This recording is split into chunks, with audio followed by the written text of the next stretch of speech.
Olá, tudo bem? Eu sou a Renones e hoje eu tô aqui para um vídeo diferente. Um vídeo menos confortável do que eu tô acostumada, porém um vídeo que eu entendo que seja necessário. Bom, gente, há algum tempo eu venho recebendo pedidos para fazer esse vídeo, principalmente no meu Instagram, também de algumas alunas, de algumas clientes, e eu tava evitando, sabe quando você foge para falar desse assunto? Bom, mas chegou o momento de sim, eu contar para vocês a minha história com o TDAH e trazer toda a minha evolução desde quando eu descobri, né, o TDAH na minha vida e bater um papo leve, sem nada técnico, tá, gente? Que eu vou falar pra vocês é uma conversa de amigas, de amigos. Não sou especialista em nada, né? Eu sou uma pessoa que sofre com isso, tá? Há bastante tempo, vou contar tudo isso pra vocês. Então, de repente, você pode não concordar, você pode discordar, eu posso falar de repente um termo errado, me corrija. Fale aqui o que você acha, mas eu vou pedir com muito carinho, seja gentil. Porque quando a gente traz alguma coisa, né, da nossa vida, quando a gente abre o coração com uma coisa que não é fácil, pelo menos pra mim não é fácil de lidar, a gente espera que quem tá aí do outro lado entenda, compreenda, né? E por mais que não concorde, seja gentil, certo? Então vamos lá. Bom, gente, antes da gente entrar no assunto em si, explicar o que é o TDAH, né? Quem de repente está aqui e nunca ouviu falar nesse termo e tal, é o seguinte: tem muita gente me falando, ai, tá na moda falar de TDAH? Tá na moda falar que tem TDAH?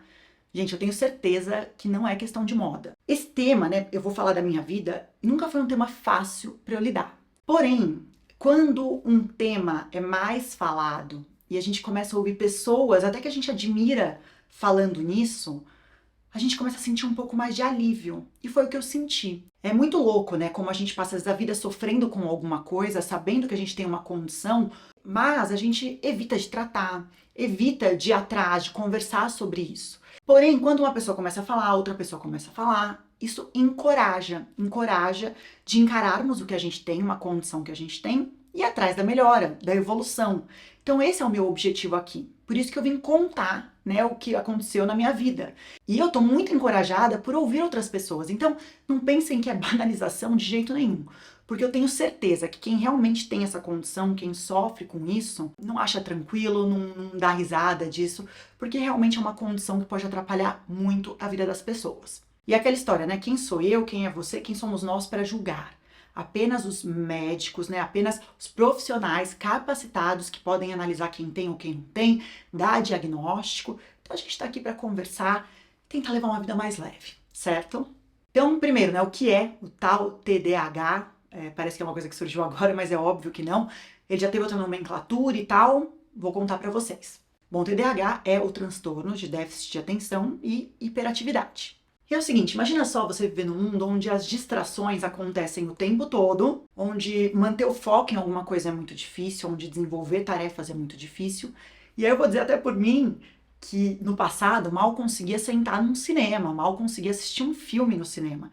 Eu tive uma infância bem complicada quando a gente fala no antigo déficit de atenção. Bom, ter o TDAH é como você ter uma mente sempre agitada. Pra mim, pelo menos, não existe essa questão de agora eu vou desligar. Até naquele momento que eu tô lá meditando com a minha professora na aula, a minha cabeça é complicada. É complicado baixar essa energia. E aí, eu sou uma pessoa que passa por montanhas russas emocionais. Uma hora eu tô aqui, uma hora eu tô aqui. E eu fui administrando tudo isso. Na minha vida, eu sempre tentei administrar e melhorar. E eu vou contar como e vou contar minhas estratégias desde pequena. Bom, e como eu descobri que tudo isso que eu sentia era o tal TDAH? Bom, lá no final dos anos 80, nos anos 90, meus pais eram recorrentemente chamados na escola, a diretora, a professora, sempre comentavam que eu tinha a hiperatividade e o déficit de atenção. Eu recebi muitas recomendações para ir para psicóloga e tudo mais, mas os meus pais não atenderam, não me levaram. Eu venho de uma família maravilhosa, eu sou apaixonada pelos meus pais, mas essa questão de ir no psicólogo ou no próprio psiquiatra, naquele momento não parecia não fazer sentido. Para os meus pais aquilo era estranho, eles não tinham esse contato, né, com esse tipo de profissional. Então eles achavam, né, aquela coisa, nossa, minha filha tem um problema, e não me levaram. Em compensação, meu pai me colocou em todos os esportes, né, para eu queimar essa energia que eu tinha. O meu pai sempre foi muito participativo na minha vida e muito exigente, muito bravo também. Então, desde novinha, eu fui desenvolvendo meus mecanismos para me organizar. Na minha cabeça, gente, eu não sabia que as pessoas eram diferentes. Então eu achava que todo mundo sentia o que eu sentia. Quando a gente é pequeno, a gente olha para o mundo com os nossos olhos, achando que nós somos o centro do mundo, né? Que tudo tá ali à nossa volta. Então, na minha cabeça, todo mundo sentiu o que eu sentia.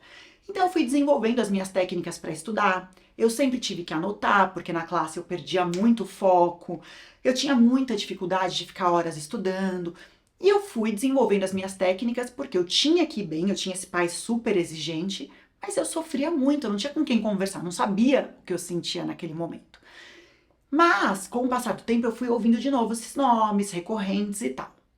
Eis que o termo TDAH começou a aparecer mais, é um termo relativamente recente, né? Comparado ao tal déficit de atenção que a gente falava muito lá no passado. E ele é considerado uma condição neuropsiquiátrica mais abrangente. Então ele também, né, tem essa questão da hiperatividade e tudo mais. A impulsividade também é uma característica forte, que falavam muito disso para os meus pais no passado. Então eu já tive, né, esse diagnóstico lá atrás, lá no final dos anos 80. Bom, em muitos anos, uma vida toda lidando com isso, há pouco tempo eu comecei a fazer terapia, que eu comecei a frequentar a psiquiatra e falar sobre tudo isso.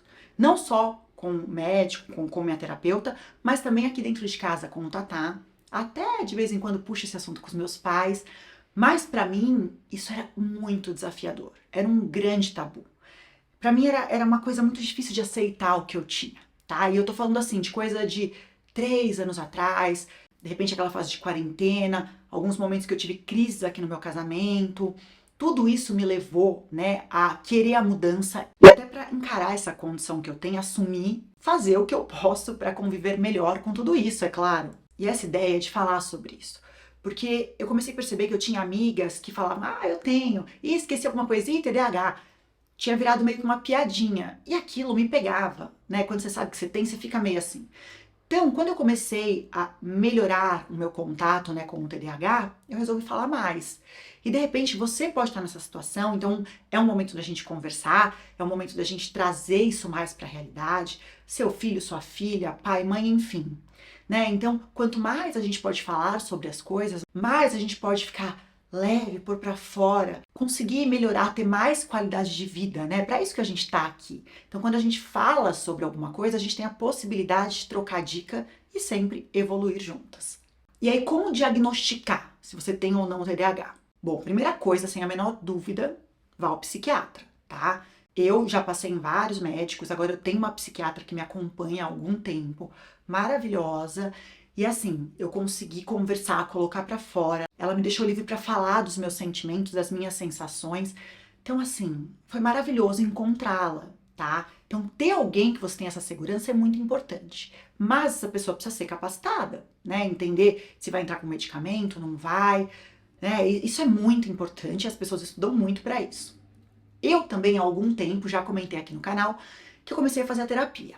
A terapia foi um passo, assim, diferentão na minha vida. Por quê?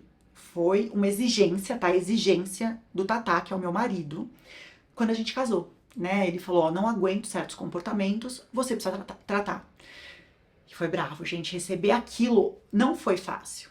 Eu tinha certeza que ele tinha razão, eu sabia que ele tinha razão, mas foi muito desafiador. Então, se existem alguns sintomas que são mais comuns, existem. Mas quando a gente fala, parece que todo mundo tem a mesma coisa. É engraçado como quando a gente fala assim, sem entrar a fundo no assunto do que a gente sente, parece aqueles sintomas da vida moderna, parece que a gente tá falando sobre isso. Mas, gente, é muito mais denso e o negócio é muito mais profundo, né? Porque eu, por exemplo, comecei a ter uma vida extremamente prejudicada por conta do TDAH. E por isso que eu fui atrás para melhorar. Bom, para mim, o que sempre pegou muito, a dificuldade de focar, deixar tudo para a última hora, não conseguir me organizar, mesmo querendo muito, então o que me gerava grande ansiedade, a impulsividade, o humor, né? Eu tive várias vezes no passado, principalmente quando eu era mais nova, aquela crise de humor, né? Aquela dificuldade de conviver, aquela irritabilidade. Bom, os atrasos, que até hoje, né, a questão do atraso é uma coisa que, cara, é um desafio na minha vida.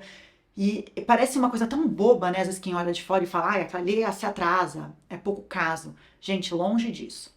É um negócio que vai acontecendo, que é só quem convive que vai entender.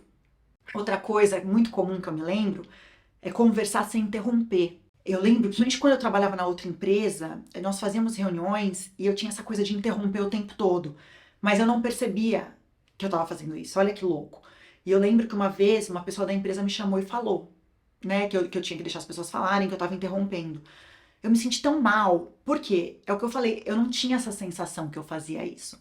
Tem muita coisa que a gente faz quando a gente tem essa condição, mas a gente não percebe, né? Então a gente não percebe o tanto que a gente está às vezes atrapalhando, incomodando, essa oscilação do humor, o jeito que a gente trata as pessoas. E eu já tive muito aquela mania de falar, às vezes falar meio grossa, nananã, e daqui a pouco eu esqueci. E pra mim, a vida segue. E a pessoa fica magoada, né? E a vida não é assim. A gente não pode machucar os outros, falar alguma coisa, e aí virar, segue a vida, daqui a pouco vem e como se nada tivesse acontecido. Nós não temos esse direito de magoar as pessoas assim. E era uma coisa que eu fazia com recorrência quando eu era mais nova, viu? Bom, uma outra coisa que me prejudicou muito, né? Eu já contei muito aqui, e tem conexão também com essa condição que eu tenho, é a questão das finanças pessoais, que no passado eu tive um grande problema, né? Então, todos esses comportamentos, esse meu jeito de viver e tudo que ia acontecendo tem a ver. Como eu falei, eu não culpo, tá? Não é uma coisa que eu uso como uma desculpa, longe disso. Mas quando a gente começa a entender o nosso comportamento, dá até um alívio que você fala, ah, entendi porque eu senti aquilo, porque eu senti aquela vontade, ou porque eu fazia e nem pensava. E aí você começa a organizar. E como eu falei pra vocês, a minha psicóloga até brinca comigo, ela fala que ainda bem que eu tenho isso, talvez isso não tenha me prejudicado tanto, é que eu tenho isso dentro de mim, de sempre querer melhorar. Então eu sempre procurei estratégias, né, na minha vida desde novinha, sem saber, sabe uma coisa meio que involuntária? Eu sempre procurei a minha estratégia para conseguir melhorar. Talvez por exigência do meu pai, talvez por não me sentir bem, não fazendo o meu melhor, por sentir essa angústia, né, dessas coisas que me atrapalhavam, eu sempre busquei melhorar. E acho que por isso que eu sempre li tanto, estudei tanto e apliquei, né? Eu nunca fiquei só no mundo da teoria. Tudo que eu aprendi eu aplicava. E isso me ajudou muito. E eu também sempre fui aquela pessoa de olhar uma pessoa que eu admiro e querer conquistar, ou querer ir atrás e até inspirar, copiar um pouco o que a pessoa fazia. Isso também me ajudou muito. Então eu tive essa sorte de não me entregar, né? Seja para o déficit de atenção, como a gente chamava no passado, ou para o TDAH em si. Eu sempre busquei essa melhora, né, no meu comportamento. Isso é uma coisa eu comigo mesma. E uma das coisas também que eu tenho, e até hoje é uma coisa que para mim pega muito, é o hiperfoco.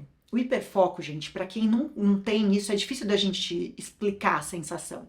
Mas é aquela coisa de você começar a fazer uma atividade que de repente nem é tão importante, de repente nem era, né, a coisa mais importante do dia, e aí você entra naquilo e quando você vê, você passou horas fazendo aquilo.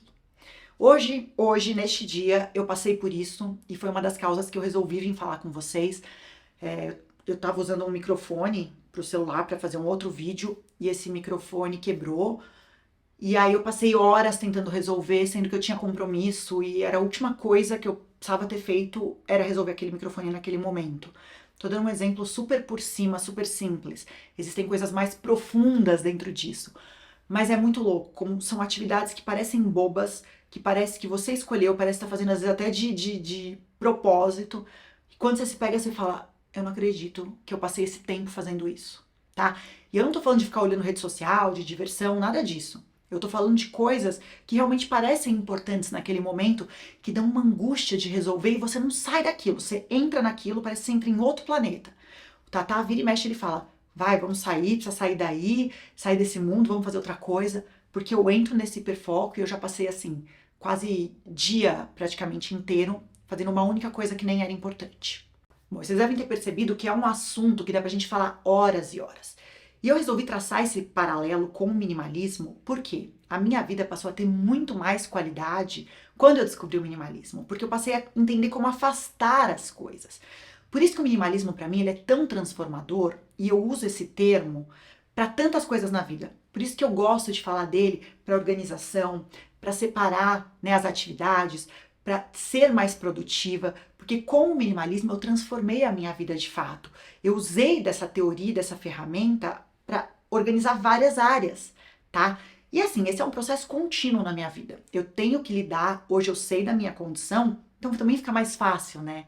Como eu falei, eu jamais usei isso de desculpa e eu nunca vou usar. Eu não tô aqui para usar de desculpa. Eu tô aqui pra gente conversar e entender que dá para ter qualidade de vida, dá para melhorar, dá para evoluir, mas que a gente tem que parar e prestar atenção. Eu venho de uma geração que tinha esse bloqueio de falar disso no passado. Era super pouco falado. Então não vamos julgar essa condição de falar mais sobre isso nesse momento. Claro, não pode banalizar. Nada pode ser banalizado, né? A gente está falando de uma coisa muito séria. Mas poder falar mais sobre isso traz um conforto, traz um abraço. Então contem comigo, deixem aqui os comentários, o que precisar. Eu tô aqui para ajudar. Como eu falei, eu tô aqui como uma pessoa que sente isso, não como uma técnica jamais. Porém, eu desenvolvi muitas estratégias para melhorar. E até o meu curso Realiza, que eu tanto amo, né, tem ali muitas soluções. Eu trouxe muitas soluções para minha vida que irão ajudar quem também sofre com isso. E é claro, quem não tem exatamente esse diagnóstico, mas quer melhorar, vai aproveitar também até mais, muitas vezes. Ai, gente, é isso. Eu entendo que falei bastante, falei até demais. Espero que vocês tenham gostado. Quero falar mais. Deixem as perguntas, o que vocês querem ver aqui no canal. Espero poder ajudar quem tá com essas sensações, quem passa por tudo isso que eu comentei, ou às vezes, né, tem outros sintomas dentro dessa realidade. Bom, acima de tudo, procure um bom especialista, converse com um psiquiatra, converse com um terapeuta, com pessoas capacitadas, ok? Contem comigo. Um beijo, até a próxima. Tchau, tchau.